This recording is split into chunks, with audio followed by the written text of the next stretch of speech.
لمبی نماز پر نبی کریم صلی اللہ علیہ وسلم کا غصہ. حضرت ابو مسعود انصاری رضی اللہ عنہ روایت کرتے ہیں کہ میں نے رسول اللہ صلی اللہ علیہ وسلم کو کسی واعظ میں اتنے غصے میں نہیں دیکھا جتنا لمبی نماز پڑھانے والوں پر اس دن دیکھا. آپ نے فرمایا تم لمبی نمازیں پڑھا کر لوگوں کو نفرت دلانے والے ہو. یعنی لوگ مسجد سے بھاگ جائیں گے اگر وہ دیکھیں گے کہ آدھا گھنٹہ ہمارا 2 رکعت میں گزر گیا. سنو، جب تم لوگوں کو نماز پڑھاؤ تو ہلکی پڑھاؤ، اس لیے کہ ان مقتدیوں میں ضعیف، بوڑھے اور حاجت مند بھی ہوتے ہیں. یعنی ایک نارمل سائز کی نماز ہونی چاہیے، نہ اتنی چھوٹی کہ بس وہ پتہ ہی نہ چلے کہ نماز پڑھی کہ نہیں، اور نہ اتنی لمبی نماز پڑھنی تو خود تنہائی میں نوافل کی شکل میں پڑھو، لیکن امام کو دوسروں کو لمبی نماز نہیں پڑھانی چاہیے.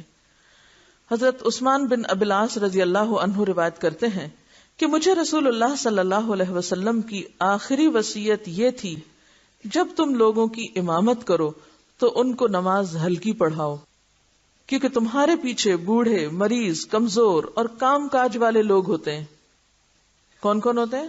بوڑھے، مریض، کمزور اور کام کاج والے. اور جب اکیلے نماز پڑھو تو جس قدر چاہے لمبی پڑھو. یہ ہے طریقہ.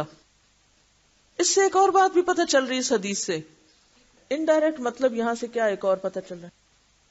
دوسرا مطلب یہ ہے کہ بوڑھے کو بھی جماعت سے نماز پڑھنی چاہیے، جی ہاں، اور مریض کو بھی جماعت میں شامل ہونا چاہیے، کمزور کو بھی، کام کاج کرنے والوں کو بھی، ان سب کو مسجد حاضر ہونا چاہیے.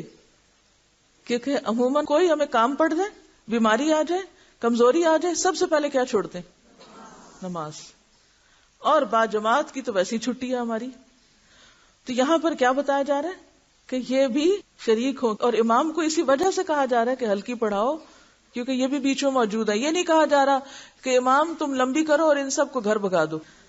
ہلکی نماز کا یہ مطلب نہیں کہ رکوع، سجود، قومے اور جلسے کو درہم برہم کر کے رکھ دیا جائے، یعنی یہ پتہ نہ چلے کہ اللہ اکبر اٹھنے کی ہے یا بیٹھنے کی.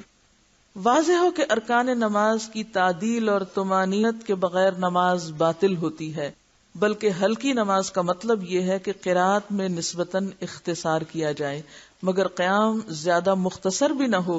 نبی صلی اللہ علیہ وسلم نے فرمایا افضل نماز وہ ہے جس میں قیام لمبا ہو، لیکن لمبے کا مطلب بہت طویل نہیں کہ جیسے کوئی نفلی نماز ہو.